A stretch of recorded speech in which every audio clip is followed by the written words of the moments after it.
जय हिंद स्टूडेंट्स, स्वागत है आप सभी लोगों का स्कॉलर्स पायर अकेडमी के इस यूट्यूब चैनल पर। तो जैसे कि आप सभी को पता है, पिछले वीडियो में हमने पैरेलल लाइन एंड ट्रांसवर्सल के बारे में थोड़ा सा पढ़ लिया था और उसके बारे में जाना था कि कैसे एंगल्स फॉर्म होते हैं और उन एंगल्स का क्या नाम होता है। ठीक है, तो आज की इस वीडियो में हम पढ़ने वाले कुछ एग्जाम्पल्स और इसी वीडियो में हम सॉल्व करेंगे प्रैक्टिस जोन 2 हमारा, जिसकी वजह से हमारा लेसन भी ये खत्म हो जाएगा। इस लेसन में हमें सिर्फ 2 ही प्रैक्टिस जोन दिए हैं, practice zone 1 and practice zone 2। तो वो दोनों भी प्रैक्टिस जोन बहुत सिंपल होने वाले। तो जैसे कि अगर आप बोर्ड पे देख रहे हो, तो ये जो एग्जाम्पल्स है, उन्हीं एग्जाम्पल्स के बेस्ड हमारे प्रैक्टिस जोन में क्वेश्चन रहने वाले हैं। ठीक है, तो सबसे पहले हम इन एग्जाम्पल्स को समझते हैं और उसके बाद धीरे से हम बड़े प्यार से हम क्या करते हैं, प्रैक्टिस जोन 2 को भी सॉल्व करते हैं। ठीक है, तो हम शुरुआत करते हैं हमारे फर्स्ट एग्जाम्पल से। फर्स्ट एग्जाम्पल है हमारा, state whether line P is transversal to line L and M, two lines L and M। तो क्या बोला उन्होंने कि हमें ये बताना है कि ये जो लाइन P होने वाली, ये जो लाइन P होने वाली है, ये जो लाइन P होने वाली है, ये लाइन L एंड M से पास हो रही है क्या नहीं, और अगर पास हो रही है तो ट्रांसवर्सल है या नहीं, ये हमें बताना है। ठीक है, तो ऐसे हमें 2 एडजेसेंट फिगर दिए गए हैं, तो इन दोनों फिगर में हमें चेक करना है कि ये जो लाइन P है वो ट्रांसवर्सल है कि नहीं। अब किसकी ट्रांसवर्सल होनी चाहिए, लाइन L और M की। ठीक है, लाइन L और M की ट्रांसवर्सल है कि नहीं वो हमें चेक करना है। तो देखो सबसे पहली बात तो ये जो लाइन L है हमारी, ये जो लाइन L है हमारी, और दूसरी लाइन क्या है, दूसरी लाइन है M। दूसरी लाइन कौन सी है, M।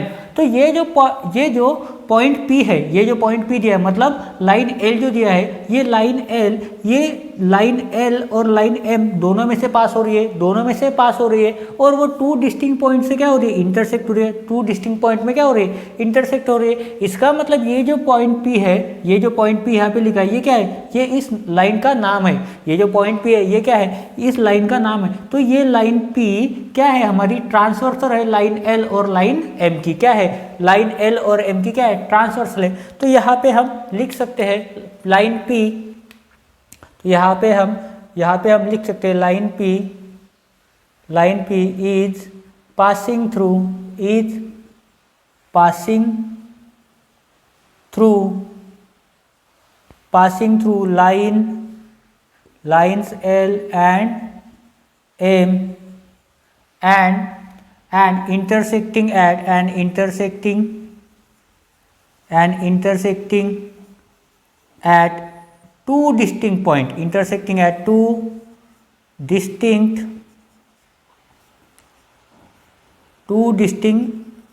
points. Therefore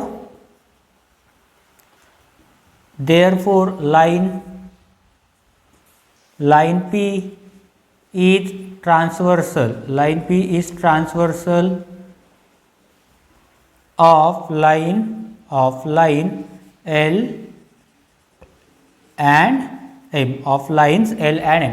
इसकी वजह से हमारी क्या हो जाएगी, ये लाइन P जो है वो ट्रांसवर्सल बनेगी, किसकी, लाइन L और M की। ठीक है, क्योंकि ये लाइन L और लाइन M से पास हो रही है और 2 डिस्टिंक्ट पॉइंट से क्या हो रही है, इंटरसेक्ट हो रही है। ठीक है, इसके बाद जो हमारी सेकंड एडजेसेंट फिगर है, अगर उसमें हम देखते हैं, उसमें हम अगर ऑब्जर्व करते हैं, तो क्या दिखाया गया है हमें, ये जो लाइन P है, ये दोनों लाइन से पास हो रही है, पर क्या हो रहा है, ये तीनों लाइन जो है वो एक ही पॉइंट से पास हो रहे हैं, एक ही पॉइंट में इंटरसेक्ट हो रहे। इसका मतलब ये जो लाइन P है वो क्या हो जाएगी, वो ट्रांसवर्सल नहीं होगी। क्यों, क्योंकि वो कितने पॉइंट से पास होनी चाहिए, मिनिमम 2 डिस्टिंक्ट पॉइंट से पास होनी चाहिए, 2 डिस्टिंक्ट पॉइंट में इंटरसेक्ट होनी चाहिए। तो इस वजह से ये लाइन P ट्रांसवर्सल नहीं होने वाली। तो यहाँ पे हम लिख सकते हैं, देयरफॉर लाइन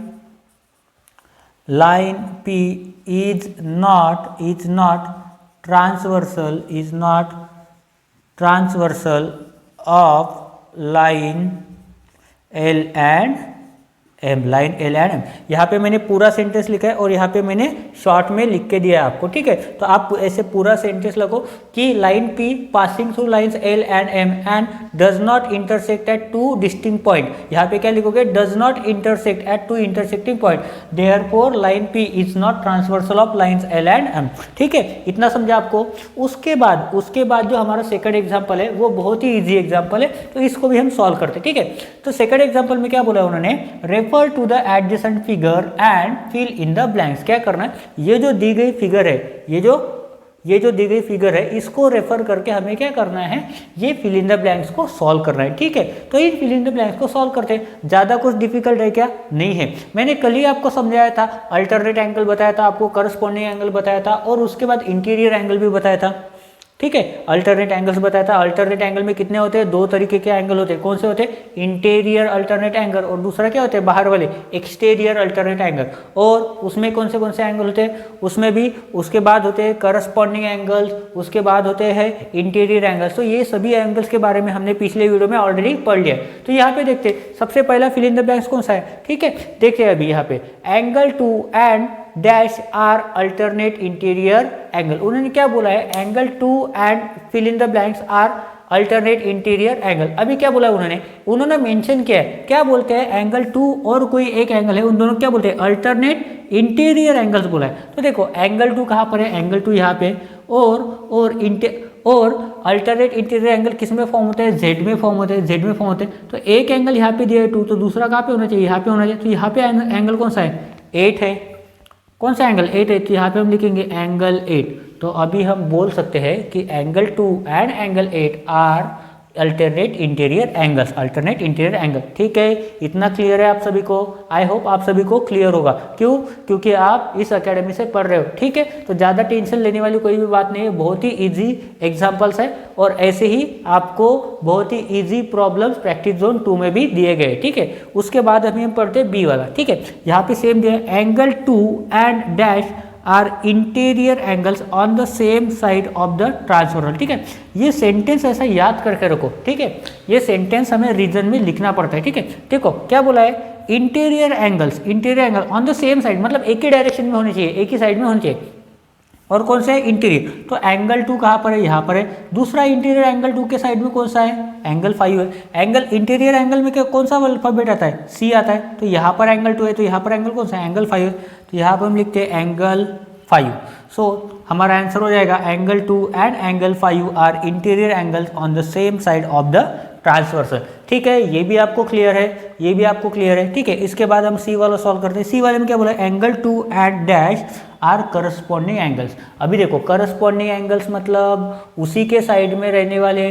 ठीक है, यहाँ पे एंगल 2 है तो करस्पॉन्डिंग में कौन सा अल्फाबेट बनता है? एफ बनता है। कौन सा बनता है? एफ। तो यहाँ पर एक एंगल होगा तो इसका करस्पॉन्डिंग ये हो जाएगा, यहाँ पर एंगल बना तो इसका करस्पॉन्डिंग ये हो जाएगा। देखो एंगल 2 का करस्पॉन्डिंग बोला है तो एफ कहाँ बनता है? यहाँ बनता है। तो ये जो एंगल होगा वो क्या होगा? एंगल 2 का करस्पॉन्डिंग एंगल। तो यहाँ पे लिखते हैं सर बहुत सिंपल है, एंगल 6 इसका करस्पॉन्डिंग एंगल बन जाएगा। ठीक है, तो यहाँ पे लिखेंगे हम angle 2 and angle 6 are corresponding angles. ठीक है, इसमें कोई डाउट है, कोई दिक्कत है? आई होप कि आपको डाउट ही नहीं होगा। ठीक है, अगर डाउट हुआ तो भी आप कमेंट में लिख सकते हो, सर ये चीज़ मुझे नहीं समझे, ये टॉपिक मुझे नहीं समझा है। ठीक है, आप थर्ड वाला क्वेश्चन एक्सप्लेन करो, ऐसा आप लिख सकते हो। ठीक है, उसके बाद लास्ट डी में बोला है angle 1 and dash are alternate exterior angle. अभी देखो एंगल कौन सा है? Exterior alternate angle. तो ये जेड के बाहर चला जाएगा, एक यहाँ पे बनेगा, दूसरा यहाँ पे बनेगा। तो यहाँ पे देखते हैं एंगल 1 कहाँ पे? देखो कहाँ पर है? यहाँ पे है एंगल 1, यहाँ पे फॉर्म हो रहा है एंगल 1। तो इसका अल्टरनेट इसी के अपोजिट डायरेक्शन में देखो एंगल 7। तो ये क्या हो जाएगा? एंगल 7 हो जाएगा इसके लिए। तो हम लिख सकते हैं यहाँ पे angle 1 and angle 7 are alternate exterior angle. ठीक है, ये दोनों एग्जाम्पल में कोई डाउट है क्या आपको? दोनों एग्जाम्पल में कोई डाउट होगा तो अभी बताओ मुझे, कमेंट में लिख के दे दो। ठीक है, जो भी डाउट होगा आपका आप कमेंट में लिखते चलो। ठीक है, इसके बाद हम पढ़ते हैं हमारा एग्जाम्पल नंबर 3। तो देखो यहाँ पर एग्जाम्पल नंबर 3 में उन्होंने क्या बोला है? Identify each pair of angles as corresponding and alternate interior और अल्टरनेट एक्सटीरियर एंगल। ठीक है, तो यहाँ पे क्या करना है? यहाँ पे जो ए बी सी ये तीनों फिगर जो दिए गए उसमें से हमें उन तीनों फिगर में हमें आइडेंटिफाई करना है कि जो भी पेयर हमें दिए गए हैं वो कौन से पेयर है, वो कौन से एंगल के पेयर है। तो चलिए शुरू करते हैं बिना टाइम वेस्ट किए। तो यहाँ पे हम लिखते हैं आंसर इसका। सबसे पहले हम लिखते हैं ए वाला। तो ए में देखो सबसे पहले तो देखो ये जो एंगल y है और ये एंगल x है, ये एंगल y और एंगल x कौन से अल्फ़ाबेट से फॉर्म होते हैं। तो अगर मैं देखो यहाँ पे एक एंगल फॉर्म हो रहा है और दूसरा एंगल यहाँ पे फॉर्म हो रहा है, तो अल्फ़ाबेट ट्राई करते हैं। तो ये जो एफ है, एफ के अंदर यहाँ पे और यहाँ पे एंगल आ रहा है क्या, तो आप बोले कि सर नहीं आ रहा है। ठीक है, सी के अंदर देखते हैं, सी के अंदर आ रहा है क्या, यहाँ पर और यहाँ पे नहीं आ रहा है। ठीक है, उसके बाद बचता है कौन सा हमारा जेड, तो जेड के अंदर आ रहे हैं क्या, नहीं, पर जेड के बाहर आ रहे हैं क्या, तो आप बोलेंगे हाँ सर बराबर है, जेड के बाहर आ रहे हैं। तो ये जो हमारा जेड बन रहा है यहाँ पे, ये जो हमारा जेड बन रहा है वो कैसा भी हो उससे हमें मतलब नहीं, पर ये जेड के बाहर तो एंगल बन रहा है। तो ये जेड के बाहर जो एंगल बन रहे हैं उनको कौन से एंगल बोलते हैं, उनको हम बोलते हैं अल्टरनेट, या फिर उसको हम बोलते हैं एक्सटीरियर अल्टरनेट एंगल। कौन से, अल्टरनेट एक्सटीरियर या फिर एक्सटीरियर अल्टरनेट एंगल। तो यहाँ पे हम लिखेंगे कि angle y and angle x are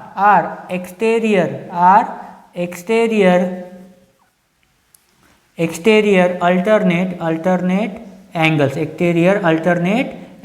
कौन से पेयर है वो, अल्टरनेट एक्सटीरियर एंगल्स की पेयर है। ठीक है, अल्टरनेट एक्सटीरियर एंगल। ठीक है, उसके बाद अगर हम बी में देखेंगे तो देखो यहाँ पे देखो ये एफ के अंदर आ रहे हैं दोनों, ये एक लाइन और ये थर्ड लाइन। तो ये दोनों एंगल कहाँ आ रहे हैं, एफ के अंदर आ रहे हैं। इसका मतलब जो भी एंगल एफ के अंदर फॉर्म होते हैं उन्हें हम क्या बोलते हैं, उन्हें हम बोलते हैं करस्पॉन्डिंग एंगल्स। क्या बोलते हैं उन्हें हम बोलते हैं करस्पॉन्डिंग एंगल्स। तो यहाँ पे हम लिख सकते हैं कि बी में जो एंगल फॉर्म हो रहे उन्हें क्या बोलेंगे, करस्पॉन्डिंग एंगल्स। तो यहाँ पे हम लिखेंगे एंगल वी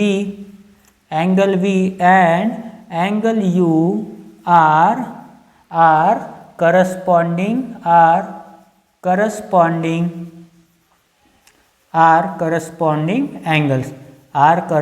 एंगल्स। कौन से है वो, करस्पॉन्डिंग एंगल्स है। ठीक है, उसी की तरह तीसरा देखते हैं। देखो तो ये यहाँ पे z बन रहा है और z के अंदर आ रहे हैं। तो z के अंदर वाले कौन से होते हैं, अंदर बोला है ना उन्होंने, इन साइड में वो फॉर्म हो रहे हैं अंदर वाले साइड पे। तो एक्सटीरियर बोलेंगे क्या, नहीं, तो क्या बोलेंगे उसको, इंटीरियर। कौन से, अल्टरनेट इंटीरियर। ठीक है, तो यहाँ पे हम लिखते हैं सी का क्या है, angle Q and P, angle P R alternate interior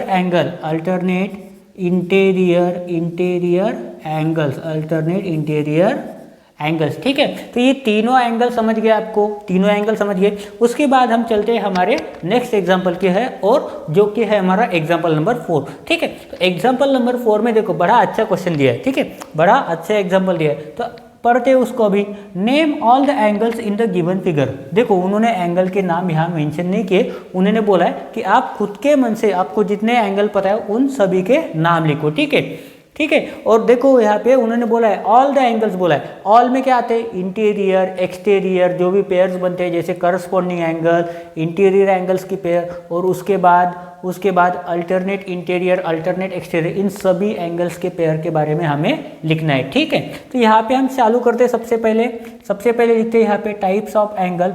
जैसा आपको इजी लगे वैसा आप लिखो। ठीक है, टाइप्स ऑफ एंगल्स। ठीक है, आप कॉलम बना के लिखो तो भी चलेगा। ठीक है, टाइप्स ऑफ एंगल्स। ठीक है, यहाँ पे हम 2 कॉलम बनाते हैं और यहाँ पे हम लिखते हैं नेम ऑफ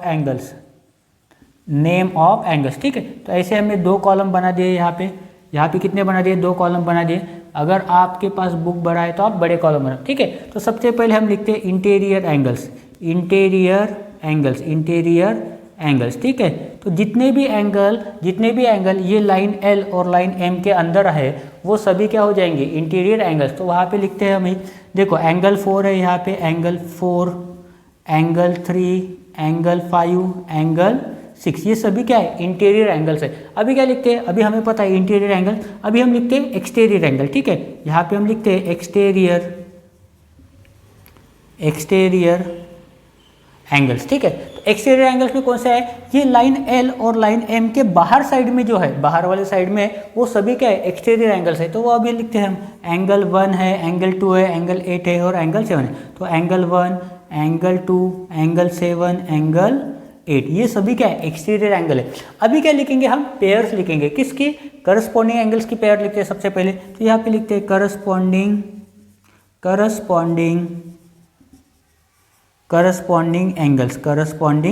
एंगल्स। ठीक है, ठीक है। तो इसकी पेयर लिखते हैं करस्पॉन्डिंग एंगल्स की। तो करस्पॉन्डिंग एंगल्स की जल्दी से मुझे पेयर बताओ। यहाँ पे मैं टेबल को एक्सटेंड कर देता हूँ, ठीक है।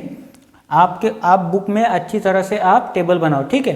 देखो क्या होता है, एफ में होता है, देखो ये ब्लू और ये ब्लू, ये दोनों मिला के क्या बनेंगे, करस्पॉन्डिंग एंगल। तो यहाँ पे हम लिखते हैं एंगल 1 एंड एंगल 5, ठीक है। एंड लिखो बीच में, एंगल 1 एंड एंगल 5, ये एक पेयर हो गई, ये एक पेयर हो गई, ठीक है। उसके बाद देखो angle 2 and angle 6, angle 2 and angle 6, ये एक पेयर हो गई। उसके बाद देखो नीचे आ जाओ, angle 4 and angle 8, angle 4 and angle 8, और लास्ट जो बचा है हमारा क्या है, angle 3 and angle 7, angle 3 and angle 7, ये भी क्या हो गई हमारी एक लास्ट पेयर, किसकी, करस्पॉन्डिंग एंगल्स की।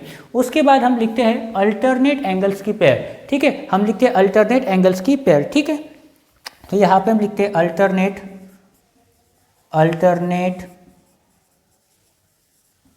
एंगल्स।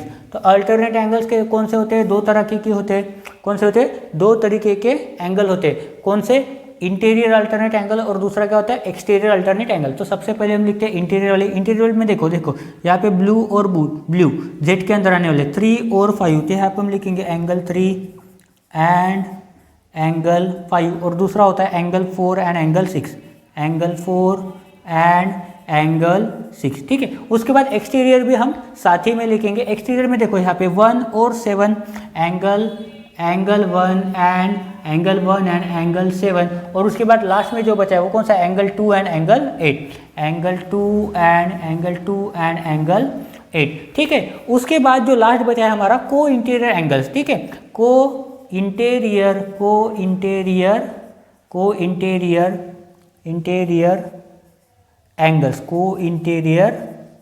एंगल्स, ठीक है। को इंटीरियर एंगल्स मतलब जो इंटीरियर सी के अंदर फॉर्म होते हैं उन्हें बोलते हैं। तो ये 4 + 5 मतलब एंगल 4 एंड एंगल 5 मिला के क्या बनती है, एक पेयर बनती है किसकी, को इंटीरियर एंगल की। और उसके बाद 3 और 6 को मिला के एंगल 3 एंड एंगल 6 को मिला के एक पेयर बनती है, ठीक है।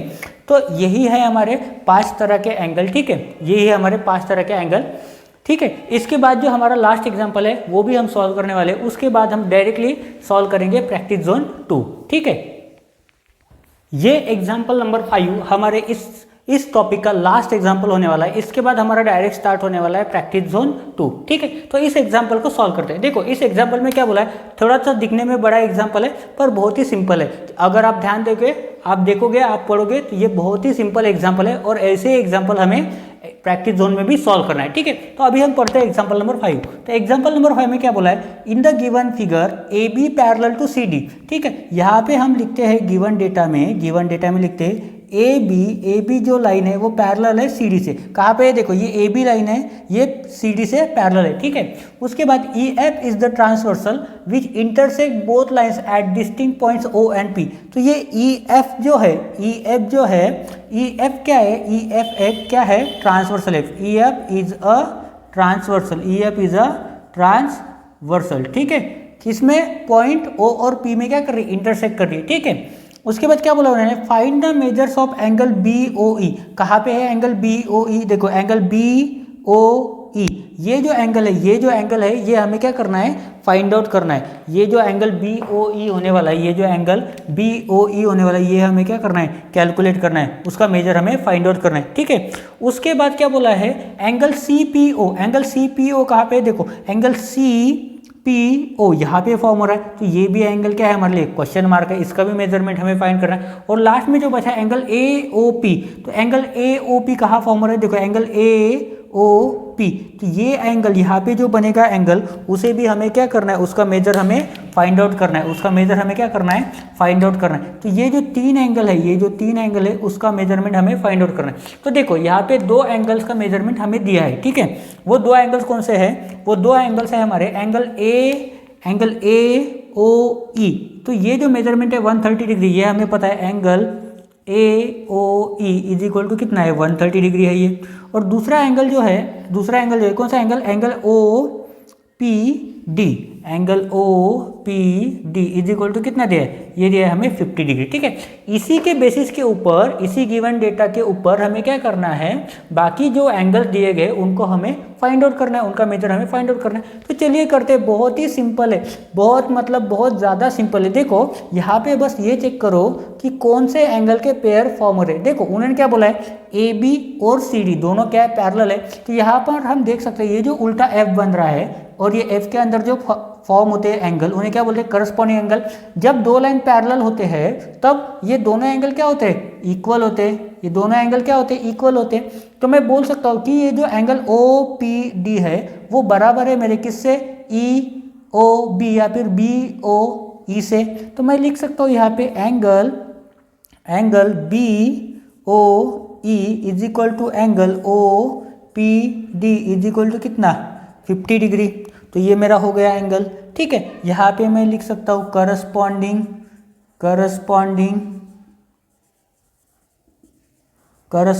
एंगल्स, हो गया मेरा करस्पॉन्डिंग एंगल्स। ठीक है, तो यहाँ पे जो एंगल बी ओ ई है मेरा, angle B O E is equal to कितना हो जाएगा, ये हो जाएगा मेरा 50 डिग्री। आप बोलेगे सर वाह क्या बात है, इतना इजी था, हमें तो पता ही नहीं है।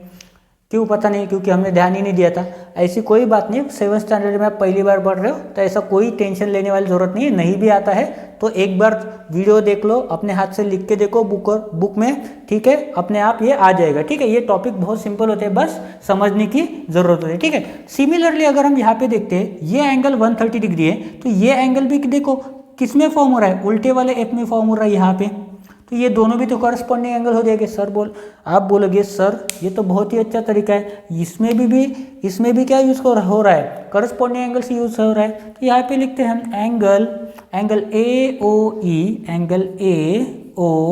ई is equal to angle C P O, is equal to angle C P O दिया है ना यहाँ पे, हाँ एंगल सी पी ओ।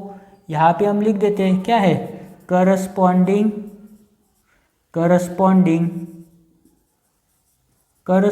एंगल्स। ठीक है, लिख दिया, काम खत्म हमारा। ए ओ ई कितना है, ए ओ ई 130 डिग्री है, इसका मतलब angle C P O is equal to कितना हो जाएगा, 130 डिग्री। कितना हो जाएगा, वो भी एंगल 130 डिग्री हो जाएगा। ठीक है, अभी जो लास्ट में बचा है एंगल ए ओ पी, देखो एंगल ए ओ पी ये कितना है हमें जानना है, बट हमें पता है ये एंगल और ये एंगल दोनों कौन से एंगल है। आप बोलेंगे सर ये तो इंटीरियर अल्टरनेट एंगल्स है, अगर ये 50 है तो ये भी 50 हो जाएगा।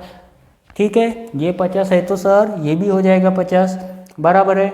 आप बोलोगे सर हमें तो 1 सेकंड में समझ में आ गया, एक ही बार देखने पर समझ में आएगा, पर समझ में आने से कुछ नहीं होता, हमें आंसर भी लिखना पड़ता है। तो हम यहाँ पे लिख सकते हैं कि angle A O P is equal to angle O P D is equal to angle O P D. क्या लिखेंगे, इंटीरियर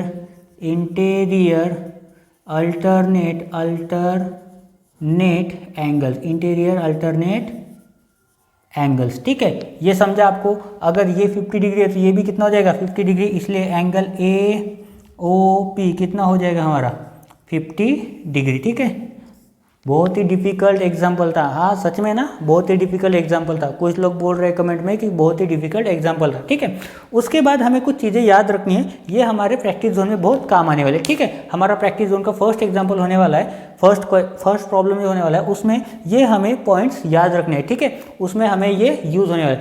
क्या बोला उन्होंने, रिमेंबर मतलब याद रखो, 2 lines cut by a transversal are parallel if मतलब क्या बोला उन्होंने, दो लाइन्स जब किसी ट्रांसवर्सल से कट हो रहे हैं वो पैरेलल है अगर उसके अल्टरनेट एंगल्स इक्वल है। If alternate angles are equal, अगर उसके अल्टरनेट एंगल्स इक्वल है। दूसरा, करस्पॉन्डिंग एंगल्स आर इक्वल, अगर उसके करस्पॉन्डिंग एंगल्स इक्वल है तो भी वो पैरेलल हो जाएगा।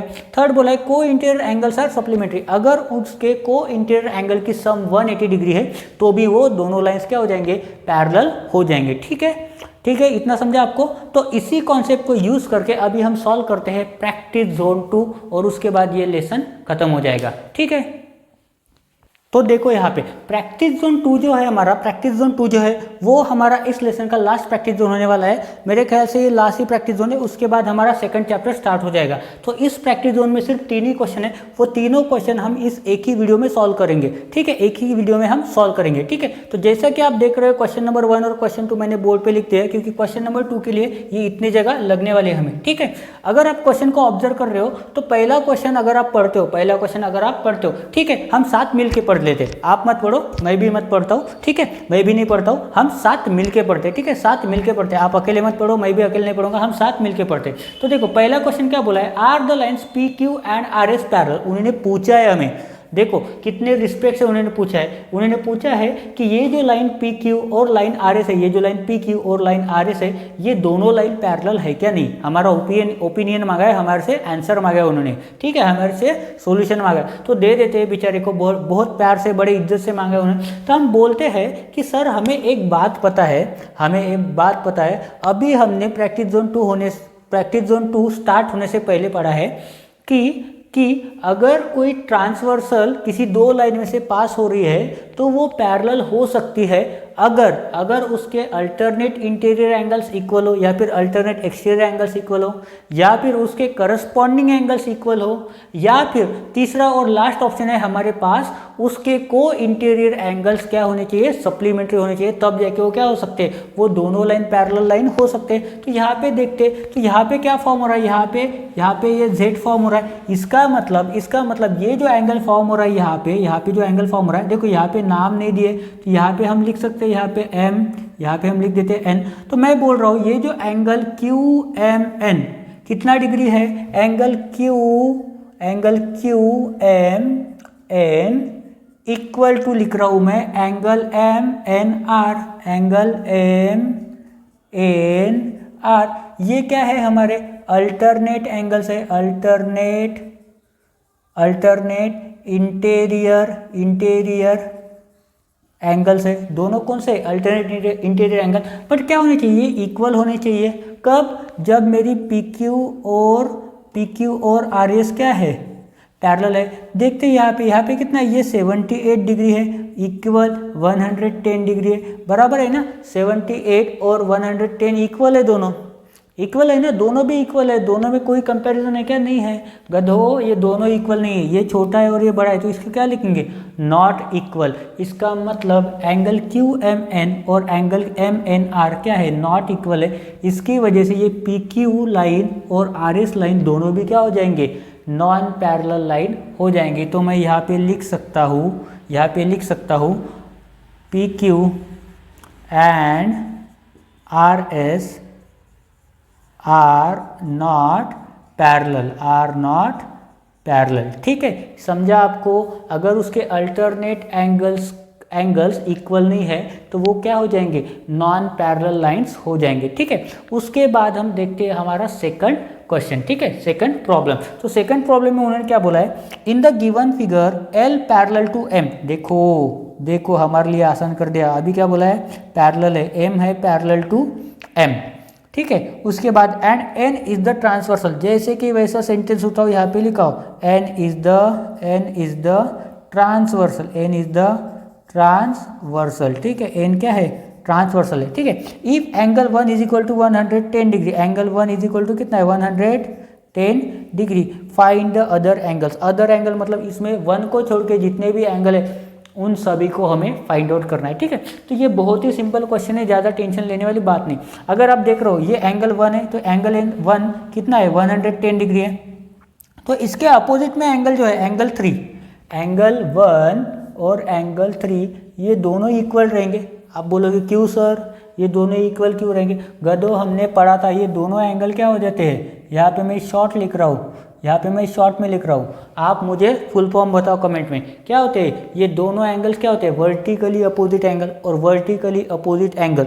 दुनिया के कोई भी वर्टिकली अपोजिट एंगल्स क्या होते हैं, इक्वल होते हैं। अगर मेरा एंगल 1 110 डिग्री, इसका मतलब मेरा एंगल 3 भी कितना हो जाएगा, 110 डिग्री, कितना हो जाएगा, 110 डिग्री। आप बोलोगे सर बहुत सही है, ऐसे ही क्वेश्चन हमें एग्जाम में आने चाहिए, ऐसे ही क्वेश्चन आते हैं सर, ऐसे ही क्वेश्चन एग्जाम में आते हैं, बस हमें सॉल्व करना आना चाहिए, ठीक है, सॉल्व करना आना चाहिए, ठीक है। यहाँ पर गलती से मैंने 4 लिख दिया था, यहाँ पर है ये एंगल 5, ठीक है। इसके बाद एक और देखते हैं, ये जो एंगल 1 है, ये जो एंगल 110 डिग्री है, ये एफ शेप में आ रहा है क्या? देखो यहाँ पे एक एंगल बन रहा है और यहाँ पे एक एंगल बन रहा है, और ये देखो यहाँ पे क्या फॉर्म हो रहा है, यहाँ पे एफ फॉर्म हो रहा है, यहाँ पे एफ फॉर्म हो रहा है। इसका मतलब एंगल 1 और एंगल 5 कौन से एंगल की पेयर है? आप बोलोगे सर एफ में आ रहा है, अल्फ़ाबेट एफ में फॉर्म हो रहा है, तो वो दोनों एंगल क्या हो रहे हैं? करस्पॉन्डिंग एंगल है सर। सर बराबर है, ये angle 1 is equal to angle 5 हो जाएगा। क्यों? क्योंकि line L and line M क्या है सर? पैरेलल है सर। तो ये क्या हो जाएंगे? करस्पॉन्डिंग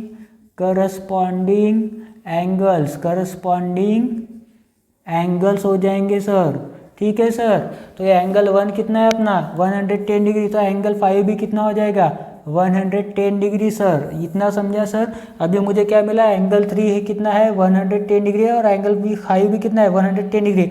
ये दोनों भी क्या है? Alternate interior angle sir. समझा आपको? इतना समझा? देखो अभी अगर ये एंगल 3 110 डिग्री है तो एंगल 7 भी उतना हो जाएगा। एंगल 1 कितना है? 110 डिग्री, तो एंगल 5 भी 110 डिग्री हो गया। इसके बाद और कौन सा एंगल हम निकाल सकते हैं, ये भी सोचेंगे। अभी एंगल 3 और एंगल 7 ये भी तो 110 डिग्री हो जाएगा ना सर। क्यों? क्योंकि करस्पॉन्डिंग एंगल है। या फिर ये एंगल 1 और एंगल 7 ये दोनों भी इक्वल है। क्यों सर? क्योंकि वो अल्टरनेट एक्सटीरियर एंगल है सर। समझा सर? ठीक है सर। तो ये एंगल 1 और एंगल 7 क्या है? एक्सटीरियर अल्टरनेट एंगल, या फिर इसको ऐसे भी लिख सकते हैं, अल्टरनेट एक्सटीरियर एंगल। पर हम क्या लिखेंगे? करस्पॉन्डिंग एंगल लिखेंगे या फिर एक्सटीरियर एंगल लिखेंगे? एक्सटीरियर एंगल लिख देते, क्योंकि एंगल 1 हमें अच्छा लग रहा है। Angle 1 is equal to angle 7 क्या है सर? क्या है दोनों? Exterior alternate angle. क्या है सर? एक्सटीरियर अल्टरनेट एंगल्स है सर। अल्टरनेट एक्सटीरियर एंगल्स है सर। तो एंगल 1 कितना है अपना? 110 डिग्री। तो एंगल 7 भी कितना हो जाएगा अपना? 110 डिग्री सर। कितना हो गया? एंगल 7 भी 110 डिग्री सर। हमें एंगल 1 पता था, एंगल 3 मिल गया, एंगल 5 मिल गया, एंगल 7 मिल गया। मतलब ये 1 2 ये 3 और 4, ये 4 एंगल मिल गए। बचे क्या? अभी 4 एंगल बच गए सर। ठीक है सर, इतना समझे सर। अब बाकी बचे 4 एंगल जो है वो कैसे निकालेंगे? अब बचे वाले 4 एंगल कौन से? वो है 2 4 6 और 8। ठीक है, अगर इसमें से 2 भी मिल गया, एंगल 2 भी मिल गया, तो भी हम लिख सकते हैं, तो भी हम क्या कर सकते हैं? लिख सकते हैं कि हमारा 2 और 4 क्या है? वर्टिकली अपोजिट एंगल है। उसके बाद ऐसे ही पेयर्स को यूज करके हम बाकी एंगल्स को भी फाइंड आउट कर सकते हैं। ठीक है, तो करते हैं अभी इनको। देखो ये जो हमने प्रॉपर्टीज पढ़ा था उसी से हम सॉल्व करते। देखो मैं क्या बोल रहा हूँ, ये जो एंगल 3 है मेरा 110 डिग्री, और ये जो एंगल 6 है वो, ये दोनों क्या है? ये दोनों को इंटीरियर एंगल है। और ये दोनों एंगल क्या होते हैं? ये दोनों एंगल क्या होते हैं? ये दोनों एंगल होते हैं सप्लीमेंट्री एंगल। सप्लीमेंट्री का मीनिंग क्या होता है? दोनों का सम कितना होना चाहिए? 180 डिग्री। सर 180 डिग्री है तभी तो सप्लीमेंट्री बोला है। तो यहाँ पे हम लिख सकते हैं ना, angle 3 plus angle 6 is equal to 180 degree sir. क्यों? क्योंकि क्या है वो? को इंटीरियर एंगल्स है सर। क्या है? को इंटीरियर एंगल्स है सर, इसलिए वो दोनों क्या हो जाएंगे? सप्लीमेंट्री हो जाएंगे। एंगल 3 सर हमें पता है कितना है? 110 डिग्री है, प्लस एंगल 6 कर देंगे सर, तो उसके बाद क्या आ जाएगा? Is equal to 180। 110 को दूसरे साइड में शिफ्ट कर दो, क्या हो जाएगा? माइनस हो जाएगा। तो एंगल 6 इज इक्वल टू कितना होगा? 180 माइनस 110। तो जल्दी से मुझे कमेंट में बताओ सर आंसर कितना आएगा। अगर 180 में से 110 माइनस कर दोगे तो एंगल आएगा सर 70 सर। समझा क्या सर? ठीक है सर, एंगल 6 कितना आ गया अपना? 70 डिग्री। अगर एंगल 6 70 डिग्री आया तो उसी का वर्टिकली अपोजिट क्या है सर? एंगल 8 है। तो यहाँ पे मैं लिख सकता हूँ angle 6 is equal to angle 8। Reason में क्या लिखूँ सर? रीजन में लिख दो सर वर्टिकली अपोजिट एंगल्स। तो एंगल 8 भी कितना हो जाएगा सर? 70 डिग्री हो जाएगा सर। सही है ना सर? समझा ना सर? ठीक है, तो यही जो एंगल 8 है, ये एंगल 8 अपना कितना बन गया सर? 80 डिग्री। 80 है क्या? 70 डिग्री है गधो। ध्यान देखो 70 degree, angle 8 is equal to कितना है उसका मेजरमेंट? 70 डिग्री। उसके बाद क्या बचा है सर? सर उसके बाद बचा है एंगल 2 और एंगल 4। तो देखो गधो, एंगल 2 और एंगल 6 क्या है? हमारे करस्पॉन्डिंग एंगल है। या फिर एंगल 4 एंड एंगल 6 क्या है? इंटीरियर अल्टरनेट एंगल है सर। ठीक है, तो यहाँ पे हम लिखते हैं angle 4 is equal to angle 6, क्यों सर? अल्टरनेट इंटीरियर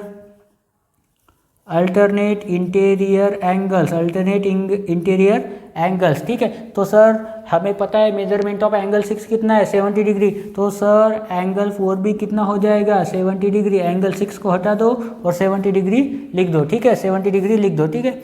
अभी क्या बचा है सर अभी बचा है मेरा एंगल 2। तो देखोगे तो वर्टिकली अपोजिट एंगल है, तो डायरेक्टली लिख दो angle 2 is equal to angle 4। Sir vertically opposite angle भी लिखो। सर लिख दिया सर, आपने बोला लिख दिया यहाँ पे। तो एंगल 2 का मेजरमेंट भी कितना हो जाएगा सर, 70 डिग्री हो जाएगा, ठीक है। कितने एंगल बोले थे, ऑल एंगल बोले थे। देख लो सभी एंगल देख लो, angle 1, angle 2, angle 3, angle 4, angle 5, angle 6, angle 7, angle 8।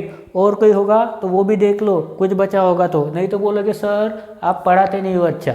मुझे पता है मैं नहीं पढ़ाता हूँ अच्छा, पर मुझे ये पता है कि आप अच्छे से पढ़ते हो, ठीक है। तो इसके लिए इसकी प्रैक्टिस भी करो। अच्छे से पढ़ना ही नहीं होता, उसके लिए क्या करना होता है, प्रैक्टिस भी करनी होती है। इसलिए इसका नाम दिया है प्रैक्टिस जोन, प्रैक्टिस करने के लिए दिया गया है। ये प्रैक्टिस वाला जोन है, ठीक है। इस जोन में सिर्फ प्रैक्टिस करना पड़ता है, ठीक है सर। उसके बाद इसी एनर्जी के साथ हम इस प्रैक्टिस जोन 2 का लास्ट वाला क्वेश्चन भी अभी सॉल्व करते हैं सर। तो देखिए सर, चलिए सॉल्व करते हैं अभी हमारा क्वेश्चन नंबर 3। तो क्वेश्चन नंबर 3 में देखो सर क्या बोला है, in the given figure angle UZW, देखो एंगल UZW क्या पे, UZW is equal to 45 degree. देखो सर बराबर लिखा है, सही लिखा है, चेक कर लो। And angle XZW is equal to 75 degree. XZW कहाँ पे, देखो XZW कितना है, 75 डिग्री। सर करेक्ट लिखा है सर, ठीक है। Find angle P, angle Q and angle R। देखो angle P, angle Q, angle R, ये ट्रायंगल के अंदर जो तीनों एंगल है उन्हीं का हमें मेजरमेंट फाइंड आउट करना है सर, ठीक है सर। तो यहाँ पे हम लिखते हैं अभी हमारा गिवन डेटा लिखते हैं। तो गिवन डेटा में क्वेश्चन में जो भी दिया गया है, प्रॉब्लम में जो भी दिया गया है वो एज इट इज उठा के यहाँ पे कॉपी कर लो। सर हमें पता है गिवन डेटा दिया है यहाँ पे UZW इज इक्वल टू है सर 45 डिग्री, ठीक है। उसके बाद सर XZW भी दिया है सर, कितना है सर, 75 डिग्री है सर। उसके बाद ये जो दो ट्रायंगुलर सिंबल है ये क्या डिनोट कर रहे हैं, ये डिनोट कर रहे हैं कि ये जो लाइन XY है और ये जो लाइन WZ है, ये दोनों लाइन सर पैरेलल है सर। ये दोनों लाइन क्या है सर, पैरेलल है। तो यहाँ पे हम लिख सकते हैं सर XY पैरेलल है सर, किससे सर, WZ से सर। ये सर आपको नहीं पता था, ठीक है, या फिर बहुत सारे स्टूडेंट को पता था जो पिछले साल इस ऐसी वीडियो से पढ़े हुए हैं, ठीक है। जिन्होंने पढ़ा था उनको पता है, जिन्होंने नहीं पढ़ा था उनको अभी पता चल गया, ठीक है। टेंशन नहीं लेने का ज़्यादा, ठीक है। क्वेश्चन लिखे सॉल्व करते जाने का, आंसर अपने आप आ जाता है, ठीक है। उसके बाद देखो सर अभी क्या करना है सर, अभी मैं बोल सकता हूँ सर ये मेरी लाइन XY है, पैरेलल है किससे, WZ से सर। तो सर मैं अगर इसको मैं मानता हूँ ट्रांसफर्सल, देखो ये XY है और ये क्या है, WZ है। अगर ये Y और YU अगर लाइन, ये जो ट्रांसवर्सल है सर, अगर मैं इसको ट्रांसवर्सल बना दूं तो ये जो मेरा एंगल Q है ये मेरा एंगल 45 के बराबर हो जाएगा सर। क्योंकि सर देखो ये क्या बन रहा है सर, ये F अल्फाबेट बन रहा है सर। मेरा कौन सा अल्फाबेट बन रहा है सर, ये मेरा F अल्फाबेट बन रहा है। और F अल्फाबेट के अंदर फॉर्म होने वाले जो एंगल है उनको क्या बोलते हैं सर, उनको करस्पॉन्डिंग एंगल बोलते हैं। और जब दो लाइन पैरेलल होते हैं और उसमें से ट्रांसवर्सल पास होते हैं तो वो दो एंगल क्या हो जाते हैं सर, इक्वल हो जाते हैं सर। समझा सर, ठीक है सर। तो यहाँ पे मैं लिख सकता हूँ सर XY, यहाँ पे मैं लिख सकता हूँ XY parallel to WZ and YU is a transversal, ठीक है सर, लिख दिया सर। तो यहाँ पे मैं अभी लिख सकता हूँ कि एंगल XYZ इक्वल है सर किससे सर, एंगल UZW से सर, एंगल UZW से सर।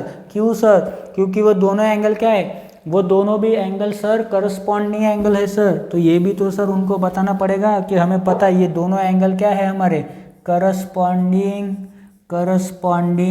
एंगल्स है सर, करस्पॉन्डिंग एंगल्स है सर ये दोनों भी। तो यहाँ पे हम लिख सकते हैं कि एंगल XYZ क्या दिया है हमारा, Q से डिनोट किया है। तो यहाँ पे लिख सकते हैं Q is equal to UZW, कितना UZW है हमारा 5 डिग्री। ये वहाँ से देख के लिखो या फिर गिवन डेटा में से लिख के देखो, आंसर सही होना चाहिए। ठीक है, उसके बाद देखो सर, अगर ये दोनों लाइन पैरेलल है और अगर मैं इस लाइन को ट्रांसवर्सल मान के चलता हूँ, यहाँ पे ड्रॉ करके दिखा देता हूँ सर आपको, ये लाइन और ये जो लाइन है हमारी जेड एक्स, यहाँ पे x लिख देते हैं, यहाँ पे लिख देते हैं z। ठीक है, ये एक्स वाई है और ये क्या है हमारा, ये डब्ल्यू जेड है। अगर ये दोनों लाइन पैरेलल है और इनकी ट्रांसवर्सल एक्स जेड है तो यहाँ फॉर्म होने वाला एंगल इस एंगल से इक्वल रहेगा। क्यों सर? क्योंकि सर z के अंदर फॉर्म हो रहा है और z के अंदर फॉर्म होने वाले एंगल्स को क्या कहा जाता है? उसको कहा जाता है इंटीरियर अल्टरनेट एंगल्स। क्या कहा जाता है? Interior alternate angle. सर आपने तो एक ही मिनट में या फिर 2 मिनट में दोनों आंसर बता दिए। अभी एक ही बचा तीसरा आर वाला, सर वो भी बता दो। सर टेंशन मत लो, जब तक मैं हूँ तब तक आपको सभी आंसर मिलते रहेंगे। ठीक है, तो यहाँ पे हम लिख सकते हैं X Y parallel to W Z comma करके लिख दो या फिर एंड लिख दो, and X Z is a transversal. ठीक है, ये लिख दिया आपने, ये लिख दिया, मैंने भी लिख दिया, आपने लिख दिया तो मैंने भी लिख दिया। ठीक है, तो यहाँ पे हम बोल सकते हैं angle X Z W equal है सर किससे sir?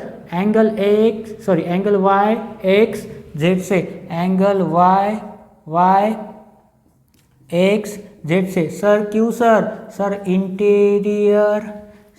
Interior alternate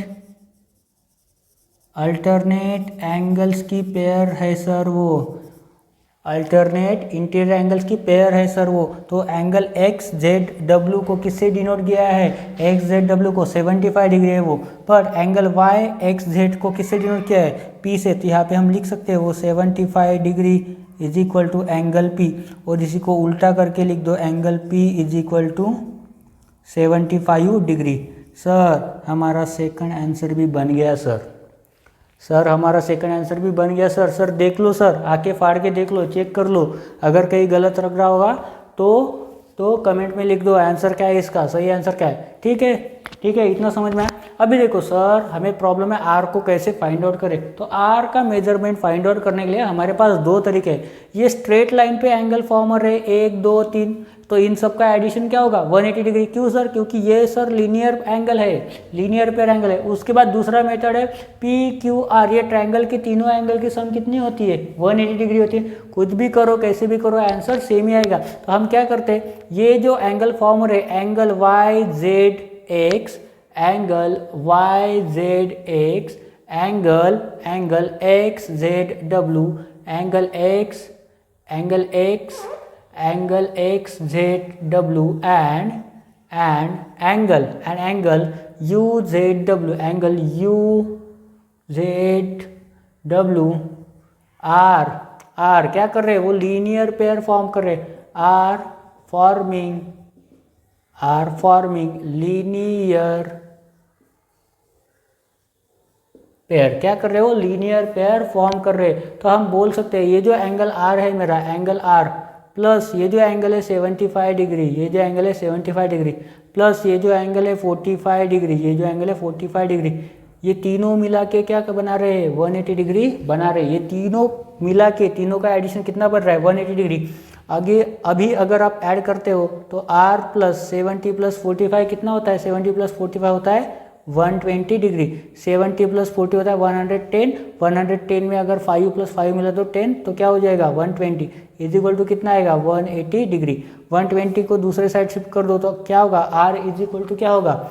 180 degree minus 120 degree. So therefore करके लिखेंगे r इज इक्वल टू कितना आया हमारा? 60 डिग्री। ठीक है, काउंट कर लो, काउंट करके चेक कर लो सच में आता है कि नहीं, सब्ट्रैक्ट करके देख लो। ठीक है, तो r का वैल्यू आ रहा है हमारा 60 डिग्री। ठीक है, तो ये तीन ही प्रॉब्लम्स हमें प्रैक्टिस जोन 2 में दिए गए थे। तो ये तीन ही प्रॉब्लम सॉल्व करने के बाद हमारा चैप्टर नंबर 1 फाइनली खत्म हो गया है। ठीक है, नेक्स्ट वीडियो से हम स्टार्ट करेंगे हमारा चैप्टर नंबर 2, जो कि बहुत ही इंटरेस्टिंग चैप्टर होने वाला है और उसमें ज़्यादातर कॉन्सेप्ट इसी लेसन से लिए गए, ठीक है। उसमें ट्रायंगल के प्रॉपर्टीज़ पढ़ेंगे हम और बहुत ही बेहतरीन क्वेश्चन सॉल्व करेंगे आप और मैं साथ मिलके, ठीक है। तो अपना बुक और पेन जल्दी से अपने पास तैयार रखा करो, ठीक है। जब भी आप वीडियो देखो तो अपना बुक और पेन लेके बैठा करो, उसी के बाद हम क्वेश्चन को सॉल्व करेंगे और इसका आंसर फाइंड आउट करेंगे, ठीक है। तो आज की इस वीडियो में हम इतना ही पढ़ने वाले। नेक्स्ट वीडियो में हम पढ़ेंगे चैप्टर 2, ठीक है। सो थैंक यू एंड जय हिंद।